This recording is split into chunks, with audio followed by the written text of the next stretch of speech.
atraso, tá?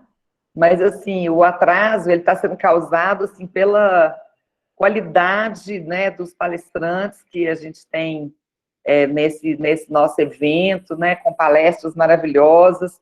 E eu já vou contar para vocês que na próxima palestra eu vou fazer uma enquete aqui, eu tenho até que pedir o pessoal da TI para me ajudar, porque eu não sei se eles que estão organizando as salas, se eu consigo lançar a enquete.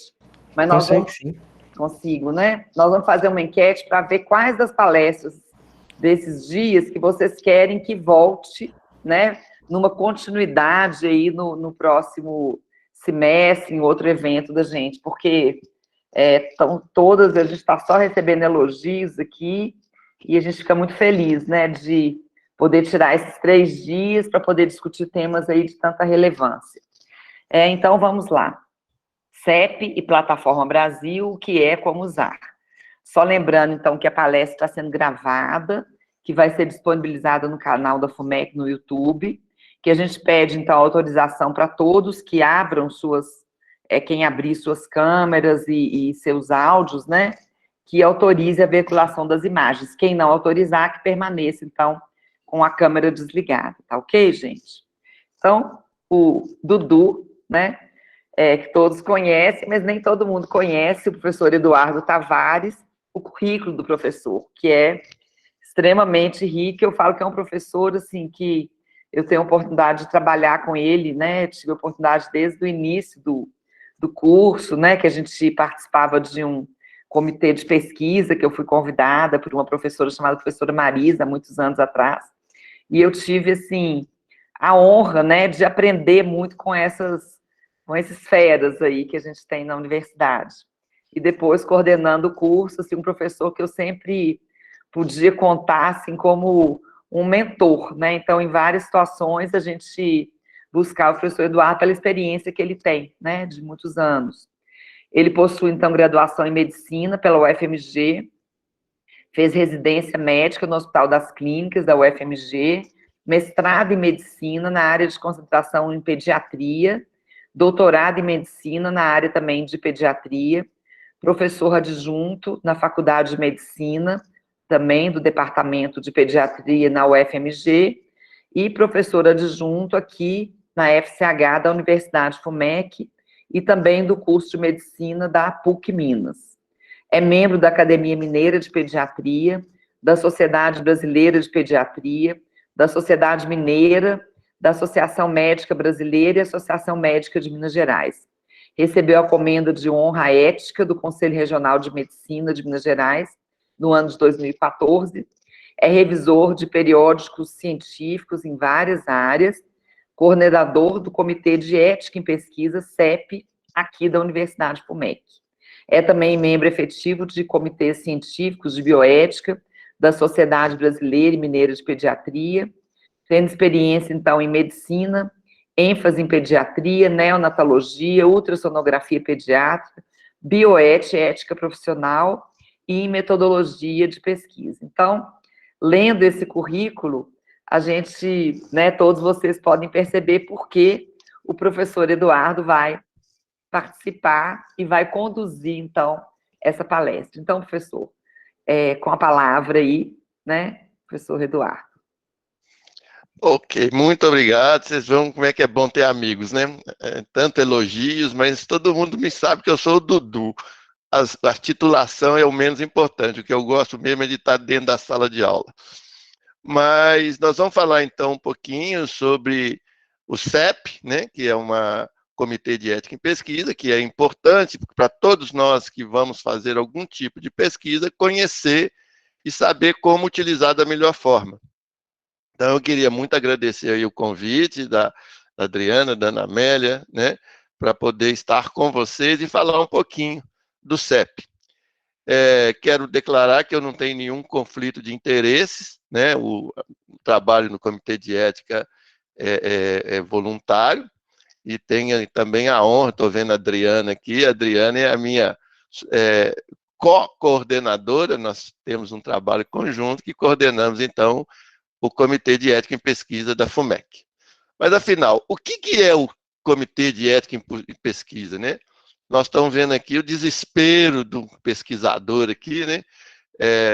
Provavelmente fazendo aqui o seu projeto de pesquisa, e, infelizmente, né, alguns pesquisadores acham que o CEP nada mais é do que um grupo, né, de burocratas que fica ali só para atrapalhar, né? Fica ali para poder atrasar e, às vezes, até impedir a realização de algumas pesquisas, e com o argumento falso de que ele está defendendo os participantes voluntários da pesquisa, como se todos os pesquisadores fossem oportunistas, se aproveitassem desse para poder atingir, né, o objetivo da pesquisa.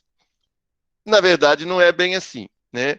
Mas o início, né, o início da história mostra que, de alguma forma, existe alguma coisa de real nisso. Mas o que é de verdade o CEP?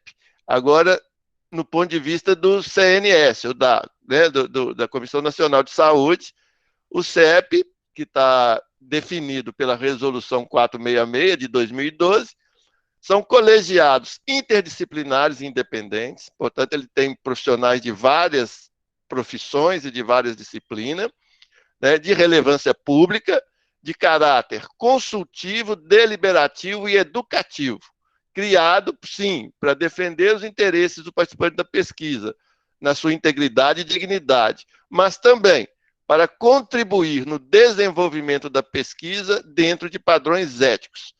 Então, essa é a definição do Comitê de Ética em Pesquisa pela Comissão Nacional de Saúde. Mas, e quanto aos membros? O que os membros do CEP pensam do CEP?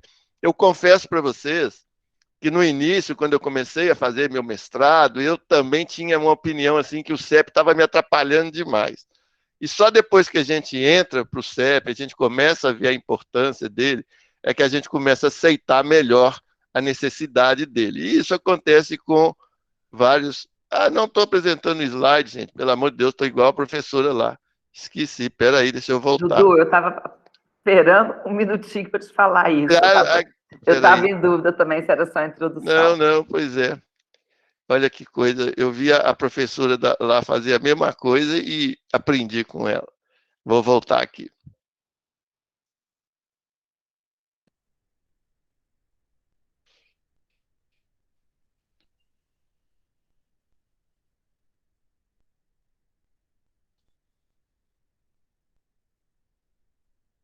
Agora tá, né? Sim. Então, beleza. Então, eu já falei que eu não tenho nenhum conflito de interesse, e aqui eu estou mostrando os pesquisadores, né, com essa opinião, que é muito comum, quando você manda o projeto lá e o projeto volta com algumas recomendações. Aqui é o ponto de vista do CNS, mas o mais importante, que é o ponto de vista dos próprios membros do CEP. Então, o CEP, na verdade, é um grupo de pessoas de várias profissões, de várias disciplinas, inclusive um representante do usuário, que é um representante que não faz parte da academia, não faz, né, é da própria comunidade, geralmente indicado pela...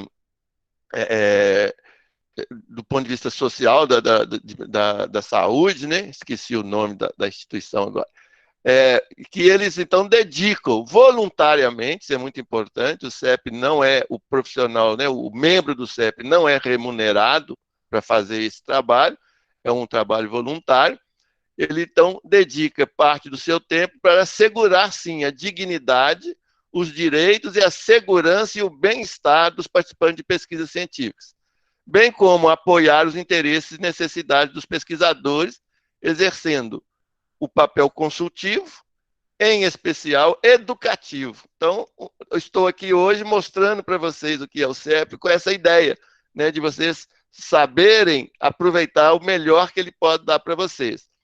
Então, ele promove a discussão dos aspectos éticos e dos requisitos estabelecidos pelas agências regulatórias e pela legislação nas pesquisas que envolvam seres humanos.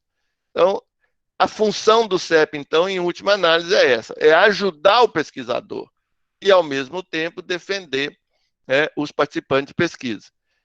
Eu estou muito preocupado, inclusive, com a atualidade. Eu vou falar para vocês coloquei aqui um pouco da história do antigamente, com aquela sensação de que hoje não acontece mais, mas nós estamos vendo que ainda hoje se faz coisas absurdas, né? A pesquisa que foi feita da cloroquina com a Covid-19 em Manaus foi realmente um dos absurdos que eu vi e não tem completamente antiética, não sei como que eles conseguiram a aprovação dela no comitê.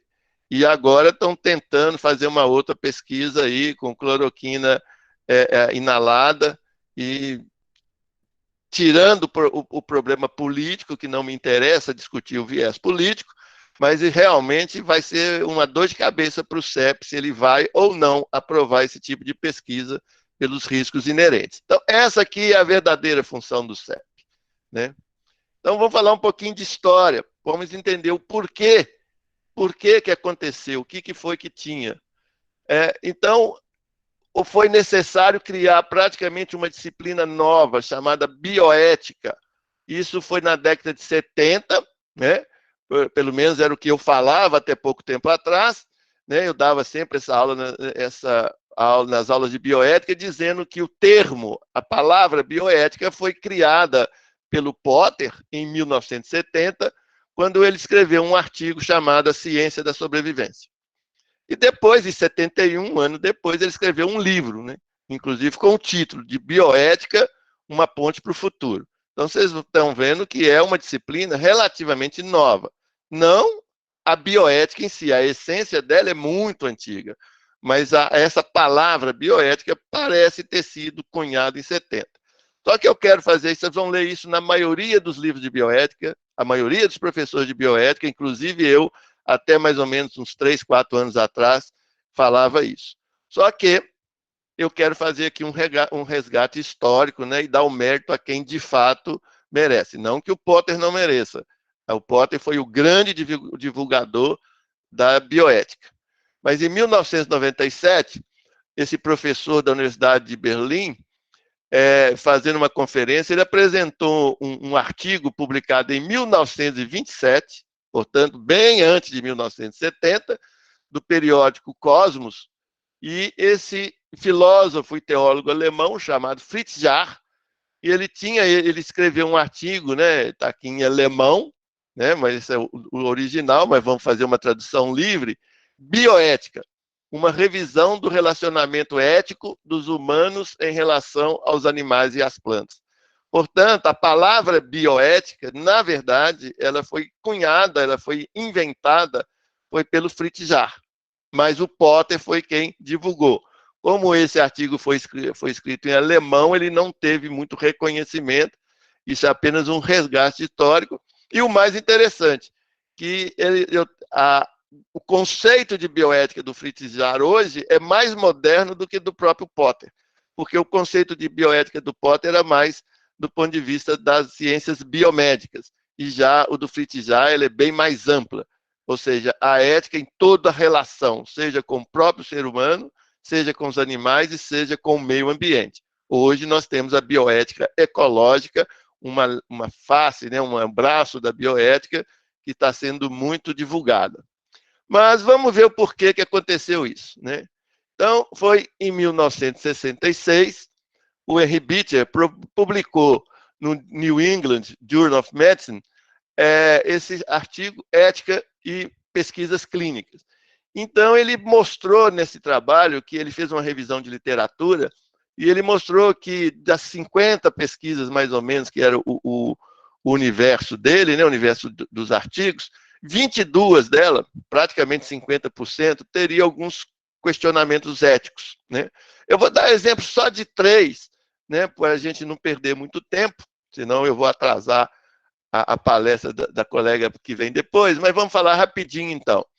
Esse Hospital Israelita de Nova York, em 1963. Nessa época, esse Hospital Israelita ele era um hospital público, né, que aceitava as pessoas idosas, cujas famílias não tinham condições de cuidar, e ela então se internava nesse hospital. Era um hospital universitário, um hospital de ensino, e na época, o grande problema que tinha para ser estudado era o câncer, né? Foi uma época, na década de 60, o câncer era muito pior do que ele é hoje, né? Praticamente, falar um diagnóstico de câncer era um diagnóstico de morte iminente. Então, eles precisavam estudar o câncer. E, para isso, nada melhor do que fazer o quê? Usar aqueles velhinhos, né, que estavam ali por conta do Estado, para poder estudar melhor tanto a evolução natural dos cânceres quanto dos tratamentos, desenvolver tratamento. Para isso, então, eles injetavam células cancerosas, provocavam câncer no idoso, né, para poder estudar melhor a doença. Obviamente, hoje, isso seria completamente negado por qualquer comitê de ética em pesquisa. Um outro caso, que foi uma pesquisa que aconteceu de 1950 a 1970, quem desenvolveu essa pesquisa foi o Dr. Saul Krugman, e eu gosto demais, eu estudei muito o Saul Krugman, é um infectologista pediátrico, um dos melhores que eu já vi, um dos melhores livros de infectologia pediátrica é o dele, né? E ele era um cara sensacional, era meu ídolo, até que eu descobri que ele também fazia uma coisa que não era muito ética. Por que ele sabia tanto de hepatite B? É porque ele também aproveitava nesse hospital estatal de Illobrook, que era um hospital para crianças com retardo mental, também do Estado, né, gratuito. Então, ele justificava que lá a hepatite B era endêmica, ou seja, mais dia, menos dia, as crianças teriam hepatite B. A hepatite B lá estava muito prevalente. Então, ele resolveu, já que eles vão pegar, eu vou injetar o vírus da hepatite para eu poder estudar. Aí eu entendi por que realmente ele tinha tanta certeza, né? Ele descrevia completamente o período prodrômico, o período de estado, quando é que aparecia o exantema, quando é que dava a insuficiência hepática. Então, ele foi um grande estudioso de hepatite B, inclusive foi ele que desenvolveu a vacina de hepatite B, mas ele fazia isso, né? Ele usava, e quando ele desenvolveu a vacina, ele ainda fez um experimento com placebo. Ou seja, ele dava a vacina para alguns e dava um placebo para outros. Tudo bem, isso aí é eticamente muito plausível, já que não existia nenhum outro tipo de vacina, nenhum outro tipo de tratamento. Só que aí, logo depois, ele injetava o vírus da hepatite em todo mundo, mesmo nos que tinham tomado placebo. Isso hoje também seria completamente antiético. E, finalmente, um estudo de Tuskegee, que ocorreu de 1932 até 1972, ou seja, um espaço longo. Esse estudo ficou muito famoso, vocês já devem ter ouvido falar, principalmente o pessoal que gosta do Netflix, porque já teve vários filmes em que se é citado falando sobre esse estudo. Foi um estudo que foi feito com 600 negros masculinos, sendo que 399 deles tinham sífilis. E se a gente lembrar que a penicilina, que até hoje, no século XXI, né, ainda é o tratamento de escolha para sífilis, já existia desde 1928 até 1972. Esse ano é um ano muito importante para mim, foi o ano que eu me formei em medicina, você vê que não tem tanto tempo assim, né? Mas, então, até 1972, que foi negado para fazer um estudo com a desculpa de que iria estudar melhor a sífilis, foi negado o tratamento. Eles davam placebo para os negros sifilíticos, não tratavam, só para poder estudar como que a sífilis evoluía. Então, ele é muito indignante, porque além desse problema ético biomédico, tem um problema ético racista, claramente, porque os brancos eram tratados, os negros eram feito placebo. E o resultado disso, em 1972, o governo dos Estados Unidos mandou parar, suspender essa pesquisa, e quando foram ver, dos 399, só 74 tinham sobrevivido. Além disso, 40 esposas deles foram infectadas, porque para eles estavam sendo tratados.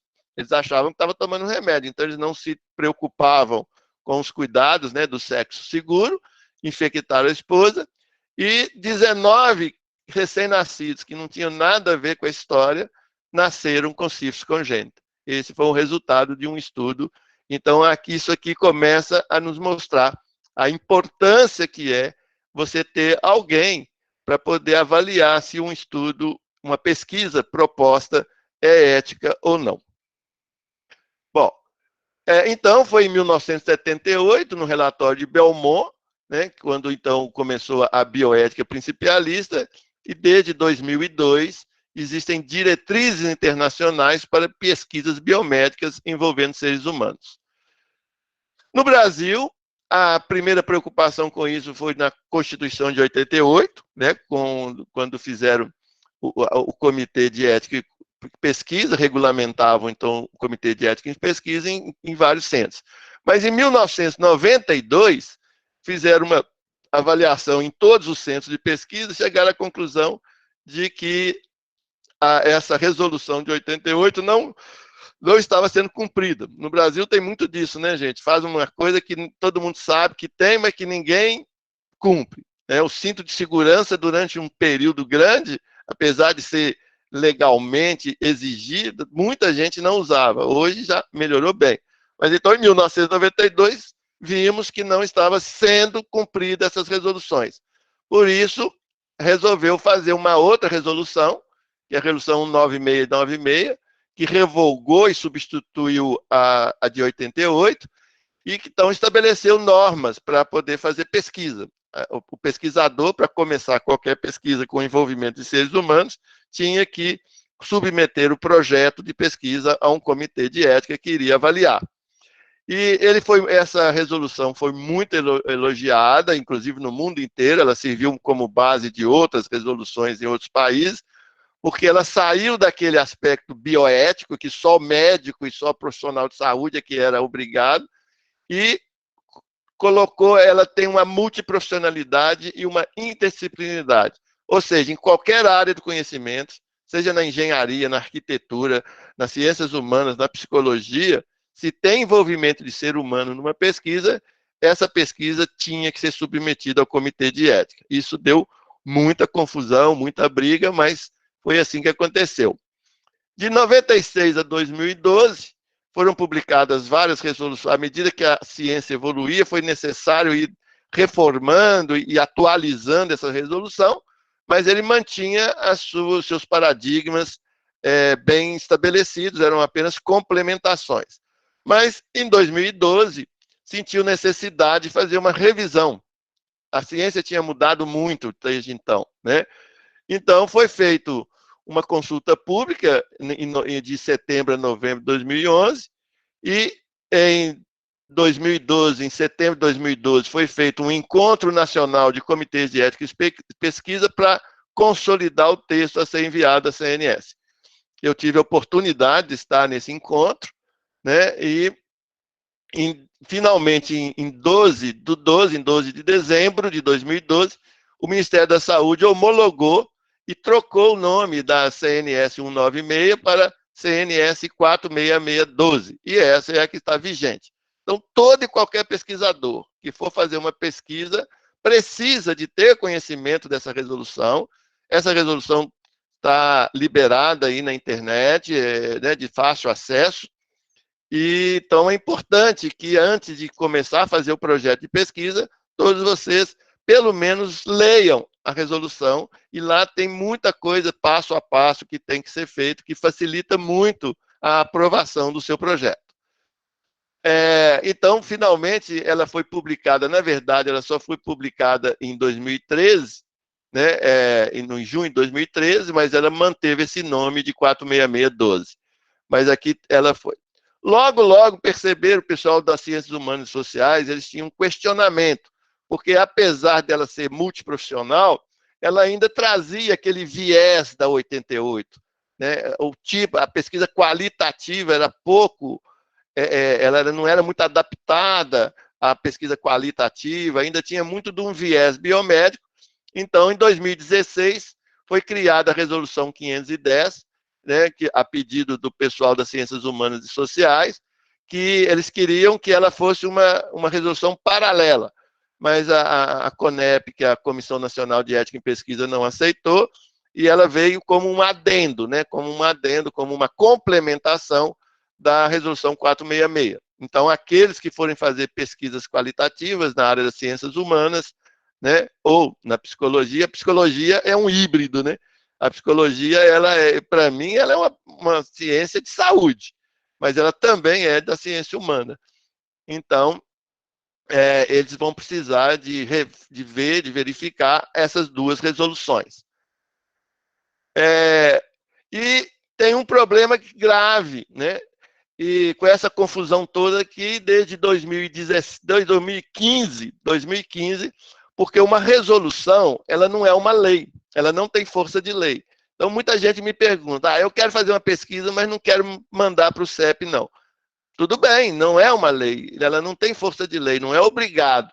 Você vai ter, provavelmente, vai ter dificuldade para publicar a sua pesquisa.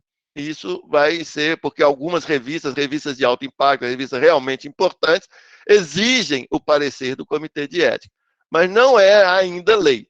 Mas desde 2015, então, está em tramitação o projeto de lei 200 de 2015, que em 2017 mudou de nome, passou para 7082 de 2017, e eu tive a curiosidade, eu venho acompanhando esse processo, eu tenho várias críticas dele, a CONEP tem várias críticas, a gente está torcendo para que ele não seja aprovado, mas eu tenho acompanhando, e ontem, 12 de maio de 2021, eu resolvi saber como é que estava esse projeto, e cheguei à conclusão, né, que ele foi retirado de pauta, e ele ainda não foi, ele foi aprovado em maio, no dia 3 de maio de 2021, pela Constituição, Justiça e Cidadania do Poder Legislativo, mas quando ele foi para aprovação, ele foi retirado da pauta pela ausência do relator.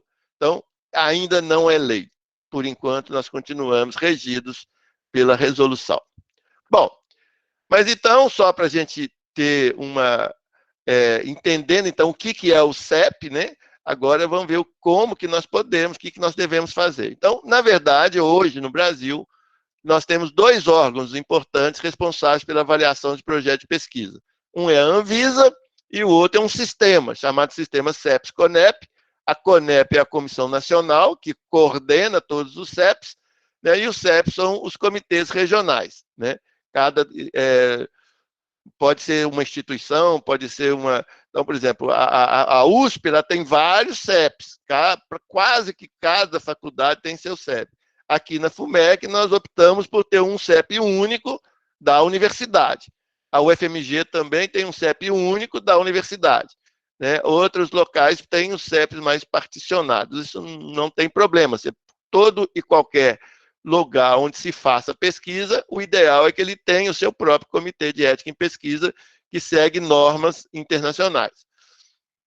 Bom, então esse é o sistema CEPS-CONEP, né, que a lei, aquela projeto de lei está querendo acabar com ele, isso é um dos questionamentos que a gente tem, e transformar isso não mais num sistema do Ministério da Saúde, mas um sistema mais, uma forma mais ampla, né?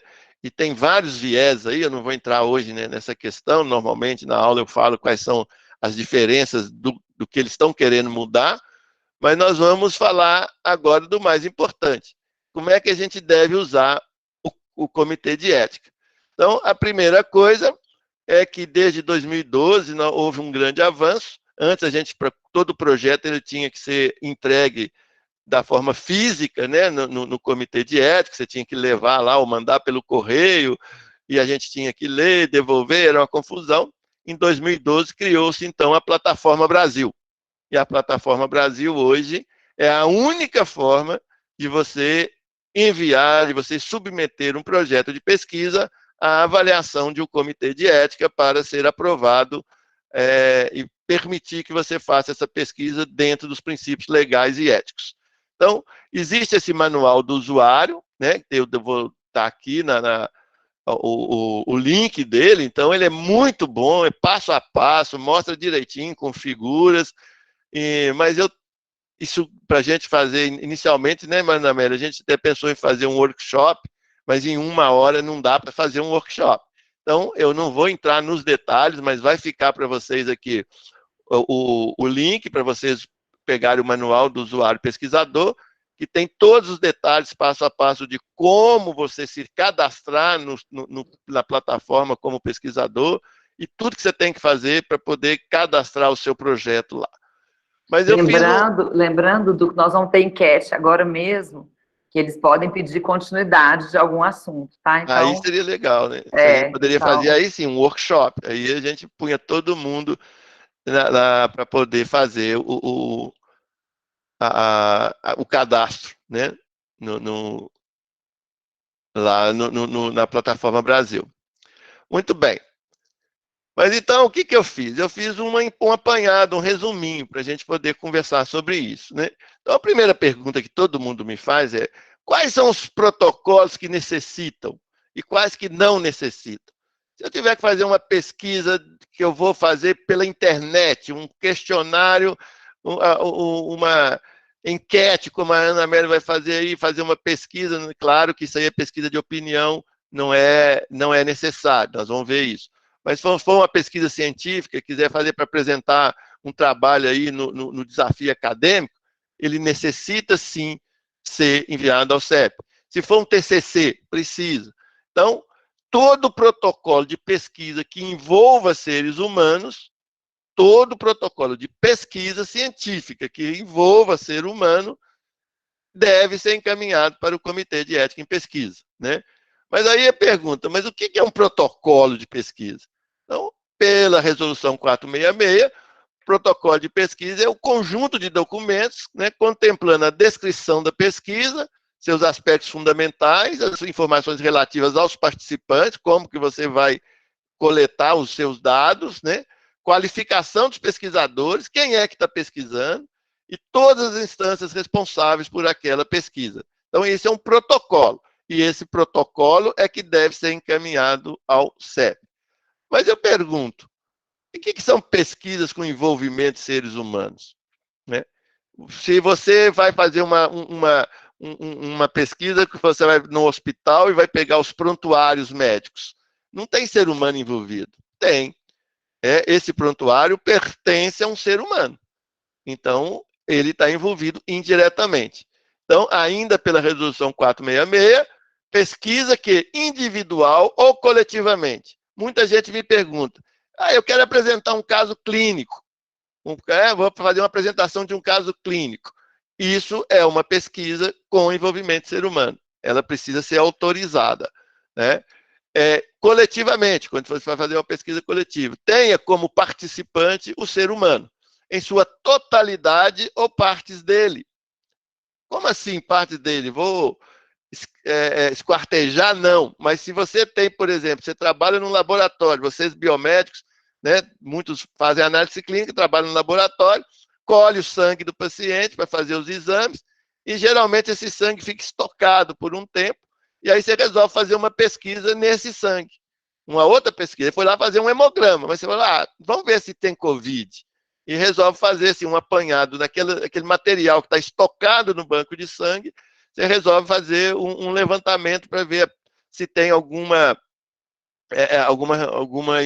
reação ou de Covid, ou de AIDS, ou seja lá do que for. Esse sangue pertence a um ser humano, é parte de um ser humano. Você não pode fazer a pesquisa sem pedir ao Comitê de Ética uma aprovação dessa pesquisa. Então, na sua totalidade ou partes dele, e o envolva de forma direta ou indireta, incluindo o manejo de seus dados, que são os prontuários, as informações que ele deu em algum momento, em algum lugar, né, ou materiais biológicos. Materiais biológicos, qualquer um que você fez a coleta e arquivou.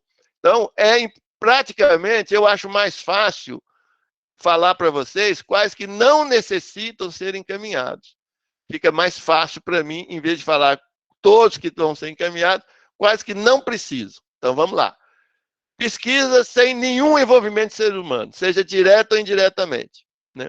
Bom, claro, eu vou fazer uma pesquisa, eu fiz uma pesquisa, um TCC que eu orientei uma vez, que nós queríamos medir a radiação da fototerapia. Fototerapia, se o pessoal aí dos primeiros períodos ainda não deve saber, é o tratamento que a gente faz em recém-nascido com uma luz. Coloca o neném debaixo da luz para poder diminuir a dosagem de bilirrubina deles. Então, eu queria fazer. Se eu fosse fazer essa mesma pesquisa no hospital, ir lá no hospital e medir a radiação, a gente tinha um aparelhinho, um radiômetro, medir a radiação do aparelho lá dentro da incubadora, com o neném lá dentro, isso seria um envolvimento do ser humano. Mas, então, como o meu interesse era só medir a quantidade de radiação, ou seja, uma coisa só física, o que eu fiz? Eu tirava o aparelho lá da CTI, levava para um outro quarto e fazia medida só no aparelho. Então, não tinha envolvimento nenhum com o ser humano. Isso não precisa. Se você quiser, o pessoal da engenharia que está fazendo lá resistência de materiais, vai colocar um material na prensa e ver qual a pressão que ele consegue suportar sem quebrar. Não tem ser humano junto, né? Não tem. Então, se não tiver nenhum envolvimento, direto ou indireto com o ser humano, não é necessário encaminhar o seu projeto para o CEP. Pesquisa em bancos de dados consolidados, sem possibilidade de identificação. Estou dizendo de DataSUS, né? Você pode fazer essa pesquisa, você pega só os resultados, são pesquisas, você quer saber qual foi a prevalência de dengue no ano passado em Belo Horizonte. Você entra no DataSUS, você vai conseguir, mas você não vai conseguir saber quem teve dengue e quem não teve, porque não tem o nome da pessoa lá. No banco de dados consolidados, você não consegue identificar o indivíduo. Então, isso não precisa de você encaminhar o projeto para o CEP. Agora, olha a diferença que tem um banco de sangue, um banco de dados consolidado, de um banco de dados não consolidado. Por exemplo, um prontuário eletrônico de um hospital. No prontuário eletrônico tem o nome, tem o endereço. Então, você consegue identificar essa pessoa. Então, tem um envolvimento indireto do ser humano. No banco de dados consolidado, não, né? Porque ele já pegou os dados todos, ele dá só o resultado total. Tantos por cento tiveram, tantos por cento não tiveram. Quais foram os tantos por cento, ninguém sabe. Então, aí não precisa. Então, se vocês fizerem uma pesquisa usando os bancos de dados onde não é possível identificar, você está dispensado de encaminhar o seu projeto. E também, obviamente, pesquisa de revisão de literatura. Tem um envolvimento do ser humano? Tem, porque na pesquisa teve o ser humano, mas só que você não vai usar, e já é uma norma, né, de que no artigo, na publicação, você não pode identificar o paciente, então você vai ler o artigo, você vai ter respostas. Para quem fez o artigo, já pediu autorização, né, de divulgação, então você já tem essa divulgação indiretamente. Então, pesquisa de revisão de literatura também não é necessário, não é obrigatório mandar essa pesquisa para o Comitê de Ética. E a última, por isso que eu falei que era mais fácil falar, né, são só 4 situações, que é pesquisa de opinião, que você não vai fazer divulgação. Então, a enquete que a professora Ana Amélia vai fazer aí no final da aula é uma pesquisa de opinião.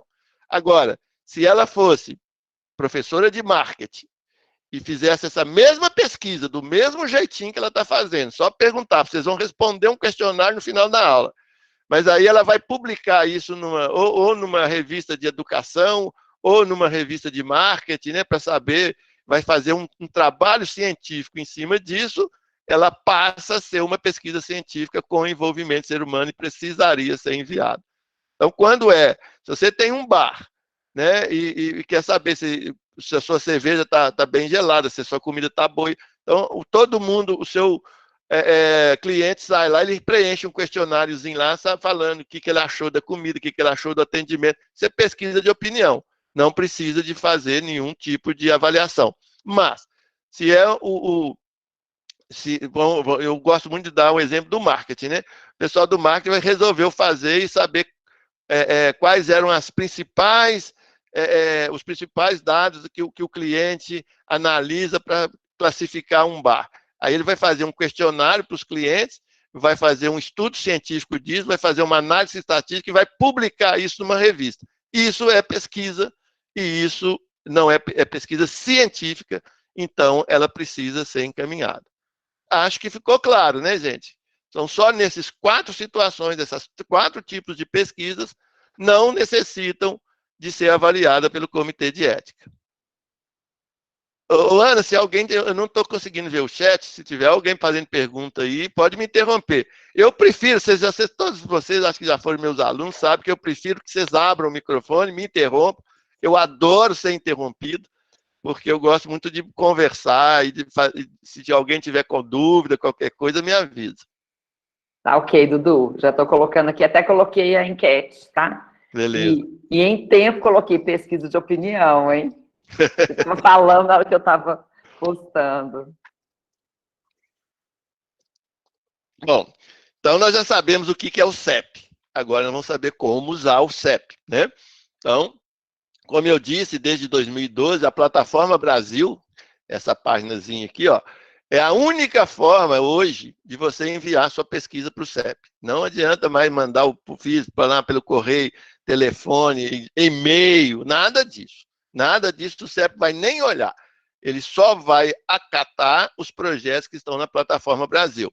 Né? E como eu disse, a gente gastaria um tempo muito grande para poder detalhar como isso é feito. Mas, como diz a Ana Amélia, se vocês quiserem, a gente pode marcar um workshop, né, que a gente faça isso na prática. Mas, então, só para vocês conhecerem o que é a Plataforma Brasil, né? É um site aqui, esse site é difícil, às vezes, de achar, gente, porque se você joga no Google, geralmente o Google leva para alguma universidade, claro, né, eles têm endereços financeiros, ele leva para uma universidade, onde lá tem o link da Plataforma Brasil. Mas o link é esse aqui, ó, aplicacau.saude.gov.br/Plataforma Brasil. Aí, com esse link, você já entra direto nessa página aqui. Aí, se você tem que primeiro cadastrar, né, você vem aqui, ó, cadastre-se, você cadastra como pesquisador, aí pronto. A partir daí, toda vez você vai informar o seu e-mail, informar a senha e vai ter acesso a todos. E é interessante porque aqui você tem acesso a todas as pesquisas que estão sendo feitas no Brasil. Claro que não com os resultados, porque isso é sigiloso. Mas se vocês quiserem aqui, ó, buscar pesquisas aprovadas, todas as pesquisas que já foram aprovadas, aqui você vai poder consultar aqui na plataforma. Bom, então, os comitês de ética em pesquisa são os responsáveis pela avaliação dos protocolos de pesquisa de baixa e média complexidade.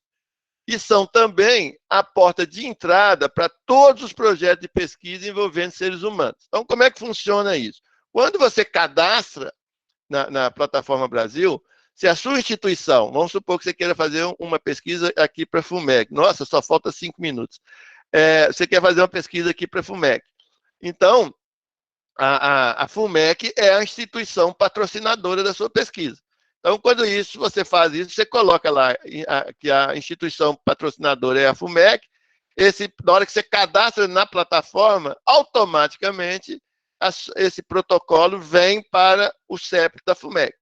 Agora, se você vai fazer uma pesquisa que, por exemplo, no seu consultório, no seu laboratório, você trabalha lá, que não tem o comitê de ética em pesquisa, não tem problema. Você coloca que a sua instituição não tem comitê de ética em pesquisa, manda para a CONEP vai distribuir essa pesquisa para algum comitê de ética que ela achar que é mais apropriada. Então, todas as pesquisas passam pelo comitê de ética em pesquisa das instituições. Agora, tem alguns casos, né, de áreas temáticas especiais, onde o parecer do CEP, o CEP vai fazer o parecer, mas ele vai ser ratificado pela CONEP, ou seja, a pesquisa só poderá ser iniciada depois que o CEP autorizar e a CONEP ratificar. Né? Então, geralmente, essas áreas temáticas especiais são em genética humana, reprodução humana, populações indígenas e pesquisas internacionais, de cooperação, né, de multicêntrica. Então, nesses casos, você coloca a sua instituição, ele vem para o comitê de ética da instituição, a instituição dá o parecer e, automaticamente, ele é encaminhado para a CONEP. Essas pesquisas, né, cujos pareceres finais são de competência da CONEP, devem passar primeiramente no CEP e, automaticamente, então, serão encaminhadas para reanálise na CONEP. Aí a CONEP pode ratificar o seu parecer ou pode retificar o seu parecer e dar outros pareceres, exigir mais informações. Então, esse é o processo do encaminhamento do projeto para o Comitê de Ética. O protocolo a ser submetido à revisão ética somente será apreciado se for apresentada toda a documentação solicitada, considerada a natureza e a especificidade de cada pesquisa. Então, o que acontece conosco? Quando a plataforma, aparece lá na plataforma um projeto para a gente analisar, a nossa secretária ela já tem um checklist. Ela vai lá e vai checar se tem todos os documentos necessários. Ela não vai analisar a qualidade do documento, isso não é competência dela, mas ela vai conseguir analisar Obrigado, Adriana. Ela vai conseguir saber se está tudo certinho ou não. Faltou o TCLE. Aí ela nem manda para o revisor, ela já devolve para o pesquisador e comunica. Olha o processo educativo aí. Não é uma questão de falar, não, estou atrasando minha pesquisa. Olha, o seu projeto está faltando o TCLE. Dessa forma, ele não poderá ser analisado. Aí a pessoa não vai perder aquele tempo da análise para falar, olha, devolvi o seu projeto porque está faltando o TCLE. Então, nós temos uma secretária extremamente eficiente, né? Eu assim, acho uma pessoa maravilhosa do ponto de vista da eficiência dela, muito, muito centrada. Ela orienta os pesquisadores. Quem quiser ligar para o CEP e pedir uma orientação, né? A Isabela ajuda muito, e então é muito interessante. Então, uma vez que essa documentação solicitada está ok, aí a gente elege um relator, né? Esse relator vai dar o parecer dele, mas o parecer final sempre vai ser dado pela comissão, né? Por todos os membros presentes numa reunião. Então, é uma plenária que vai dar a resolução final, se vai aprovar ou não o projeto. Agora, um detalhe, gente, muito importante.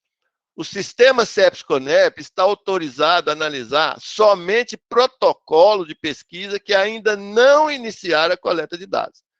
Nós tivemos muitos problemas eu já tive vários problemas, de pessoas que foram publicar, por exemplo, teve um caso que foi, assim, para mim, emblemático, né? O cara defendeu um doutorado, ou não lembro agora se é mestrado ou doutorado, defendeu, foi aprovado, aí ele resolveu publicar o trabalho.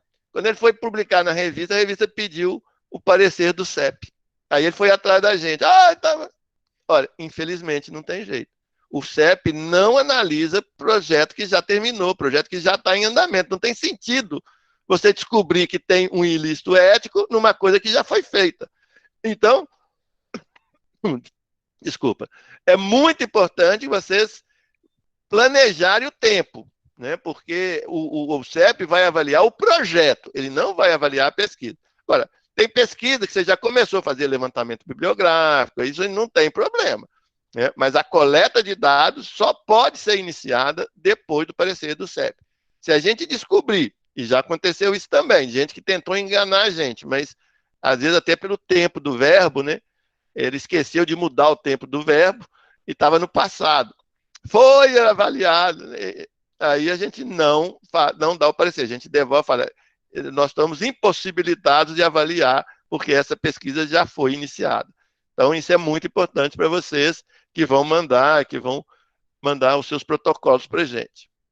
Bom, quais são os documentos que você vai colocar?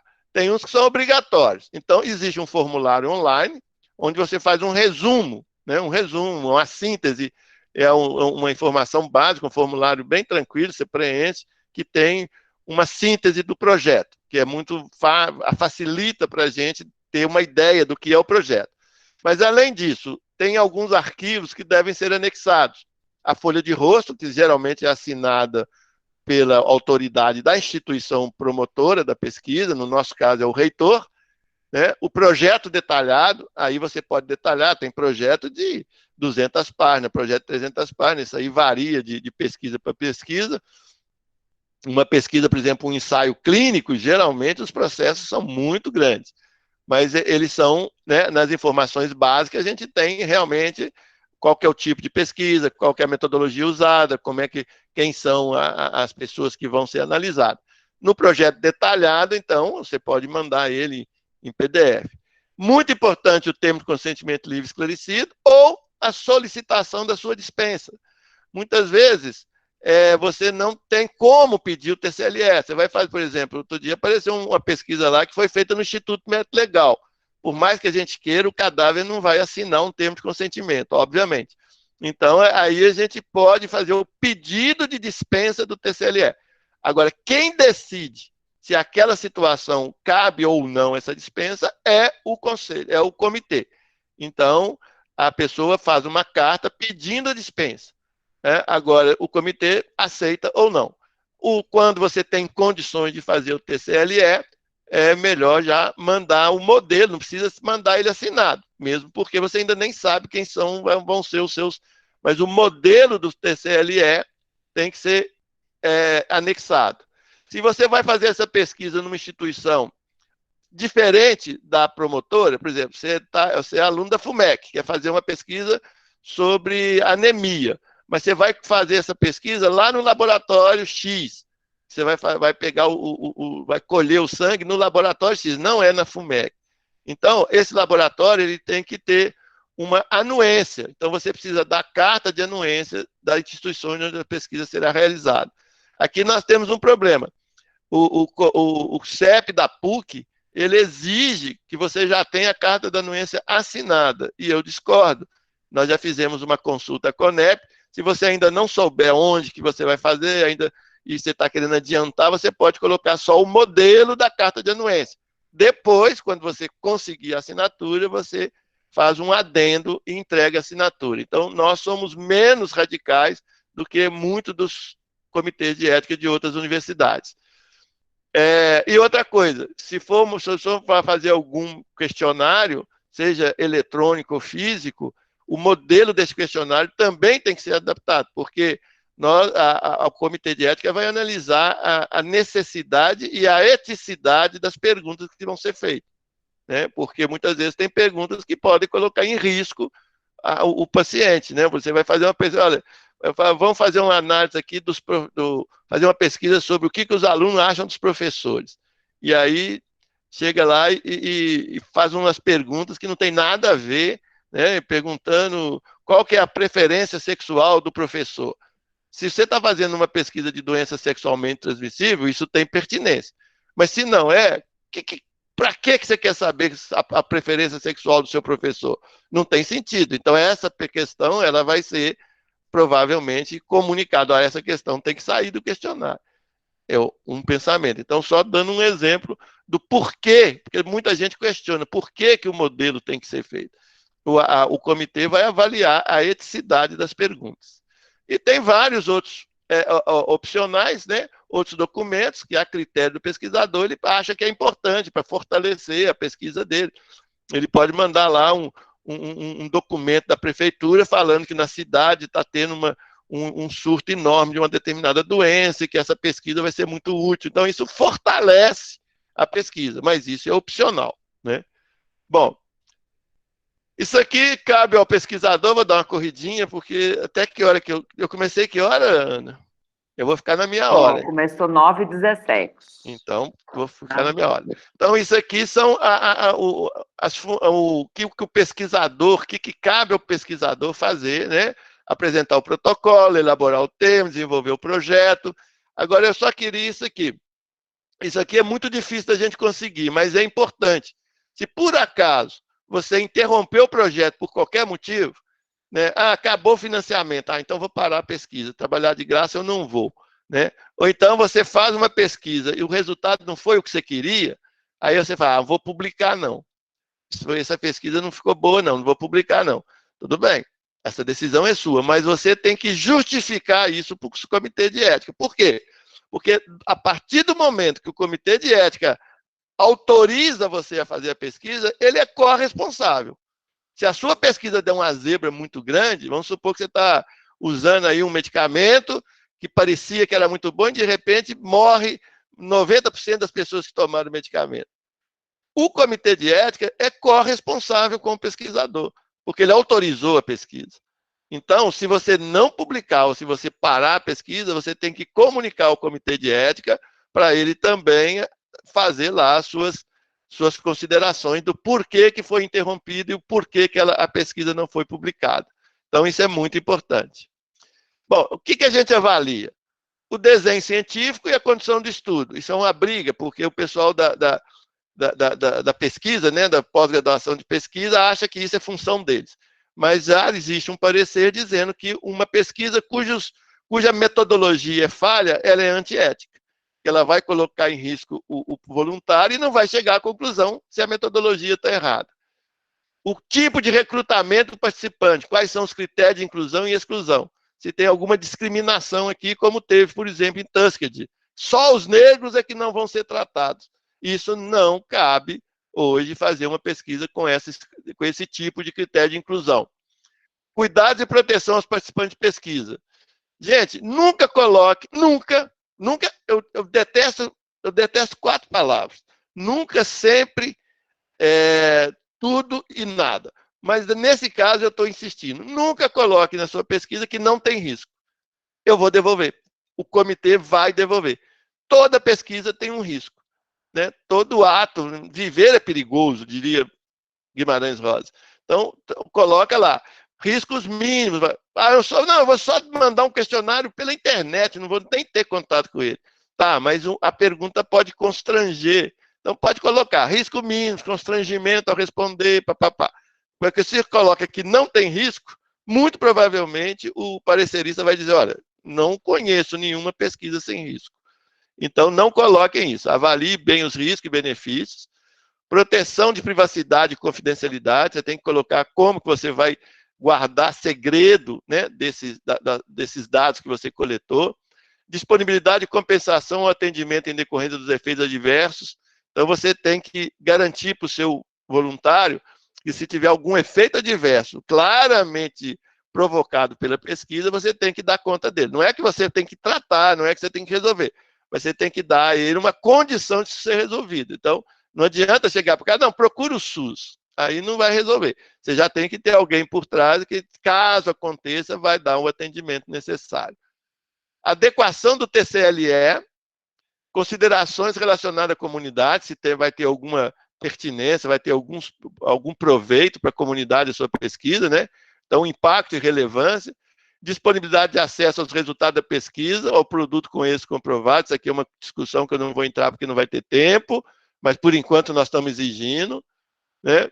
Então, isso aqui é o que a gente avalia, né? E aí, baseado nisso, nós vamos dar o parecer. E esse parecer é fruto de uma discussão e deliberação do comitê. Eu já falei, tem um relator, o relator faz a opinião dele, apresenta para os seus pares, e o conjunto, a assembleia, né, a plenária do comitê de ética, que reúne uma vez por mês, falar nisso, sexta-feira vai ter, né, Adriano? Então, ele dá, o parecer não é de uma pessoa, é da plenária. Apesar dele ser assinado pelo coordenador, ele é da plenária. Então, é importante, né? Às vezes, o coordenador é que leva a fama. Quando o pesquisador fica com raiva, ele vai em quem assinou. Mas a gente explica que aqui foi uma decisão em conjunto, nunca de uma pessoa só. E o que pode acontecer? Você pode ser aprovado de cara, menos de 5%. Minha experiência mostra que menos de 5%. As pessoas não leem a resolução e faz uma coisa, fica faltando alguma coisa, faz alguma coisa diferente do que deveria ser, coloca que não tem risco, aí ele não vai ser aprovado. Mas se você fizer dentro de tudo, se você ler bem a resolução, fizer exatamente como está lá, você vai ser aprovado. Caso não seja, pode ficar pendente. O que é pendente? O CEP considera necessária a correção do protocolo apresentado, solicita uma revisão, modificação ou informação relevante que deverá ser atendida. Isso aqui, mais uma vez, um aspecto educacional do CEP. Ele explica para o pesquisador por que ficou em pendência e auxilia o pesquisador a resolver o problema. Então, isso é quando o ilícito ético ele é um detalhinho, uma coisa menos importante, então ele fica só pendente. Você não precisa entrar com outro processo.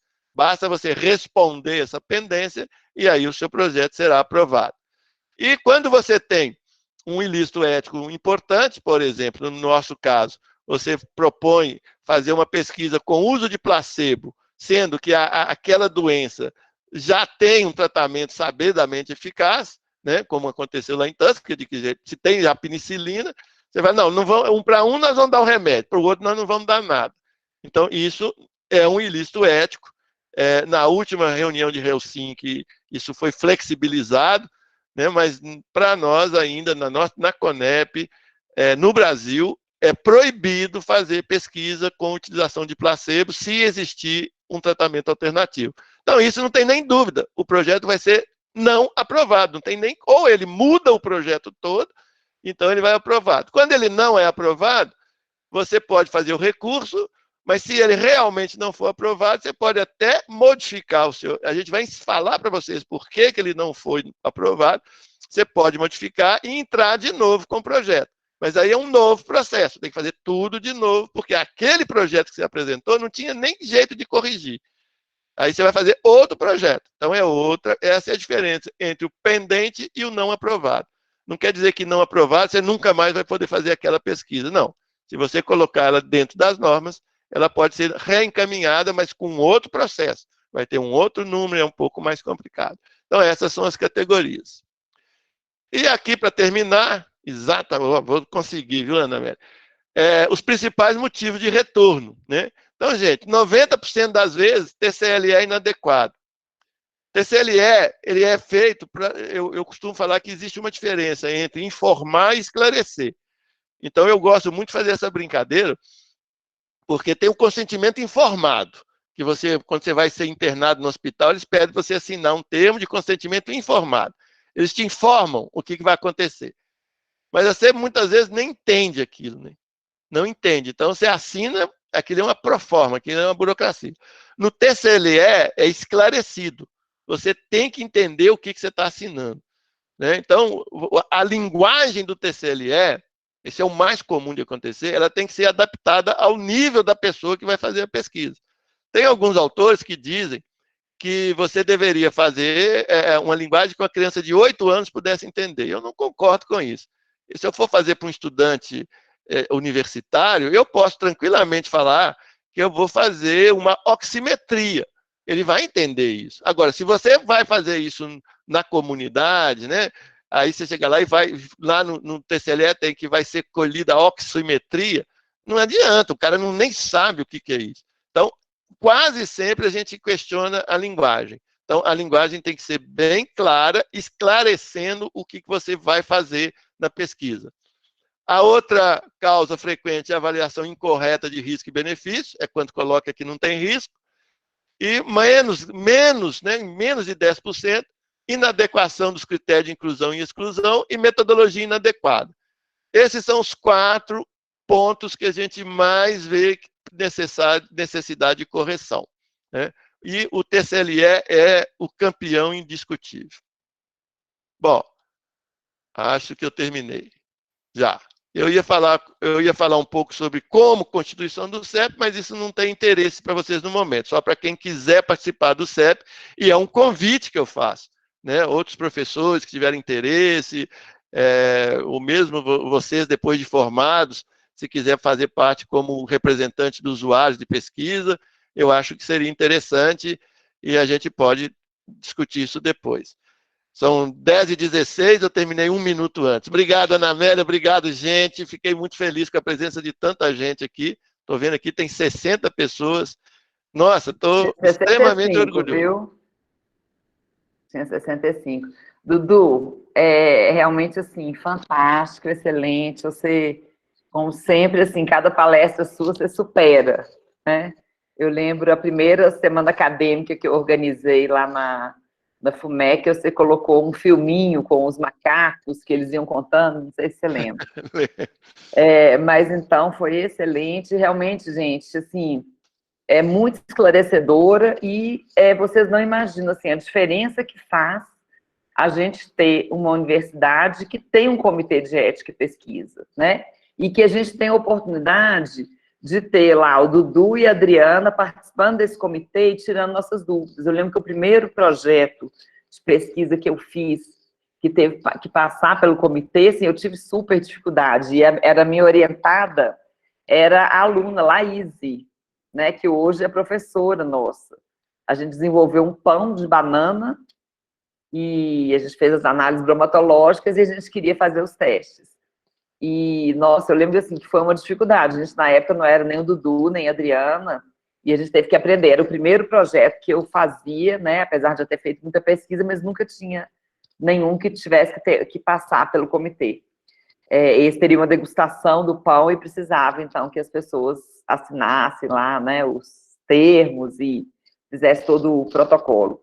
Mas então, Dudu, assim, desde então eu já usei várias vezes e realmente, assim, apesar de já ter feito muito, a gente erra, né? A gente está sempre aprendendo. E sempre o Dudu, a Adriana, eles têm, assim, a maior disponibilidade para nos ajudar. Então, eu queria agradecer, né, o Dudu por ter vindo apresentar e agradecer em todos os momentos que a gente já teve, né, esse contato, né, meu com os meus alunos, com os meus orientados, participando, então, né, de um projeto que precisasse passar pelo CEP, né? Então, faz toda a diferença a gente ter isso lá na FUMEC. Muito obrigada, Dudu. Em nome da FUMEC, do curso de Biomedicina, né, todos, o chat aqui, se você ver, aí só tem elogio, né, excelente, muito boa palestra, parabéns, muito explicativo, foi demais, então, você pode olhar depois, você vai acompanhar, tá? Muito obrigada. Ana, eu que agradeço, eu aprendi com um cara que ele fala que quando você faz um favor para uma pessoa, você fica em dívida com ela. Eu falei, gente, que devia ser o contrário, né? Então, mas ele fala, ele te deu a oportunidade de você ser bom. Então, você está em dívida. E hoje eu falo muito isso nas minhas aulas e tal, e falo aqui mais uma vez. Eu acho que, para mim, a melhor sensação que eu tenho, a melhor sensação de um ser humano é a possibilidade dele ser útil. Então, assim, toda vez que, pelo que eu estou vendo aqui, o pessoal elogiando e tal, eu acredito que tenha sido útil. Então, quem tem que agradecer sou eu, porque vocês me deram a oportunidade de ainda continuar sendo útil, apesar de tanta da idade e tudo mais, eu ainda estar aqui como professor é por conta disso. Já era para eu estar aposentado há muito tempo, mas esse carinho, esse reconhecimento me dá força suficiente para continuar sendo professor. Então, quem agradece, e de muito coração, sou eu. Muito obrigado por vocês terem me escolhido para poder estar aqui junto de vocês, e faço minhas palavras também de várias pessoas que estão falando aqui. O seminário está sendo excelente. Maravilha. Cada palestra que eu vejo, eu fico muito bem impressionado. Tem umas que não deu para eu ver, mas eu vou assistir o vídeo depois. Eu que agradeço de coração. Obrigado pela presença de tanta gente, obrigado por vocês terem ouvido, e obrigado pelo convite. Dudu, obrigada, um beijo, grande abraço a todos. E agora vamos para outra sala, que a professora Ana Paula vai apresentar a última palestra do nosso seminário acadêmico, né? Do seminário acadêmico de biomedicina. E a enquete, né, eu abri agora, porque teve gente me falando que iria sair mais cedo, por estágio, alguma questão, mas eu vou colocar a enquete lá novamente, tá? Para que todos possam responder. Gente, vamos para a próxima sala. Um beijo, Dudu. Obrigada. Obrigado a vocês. Tchau, tchau.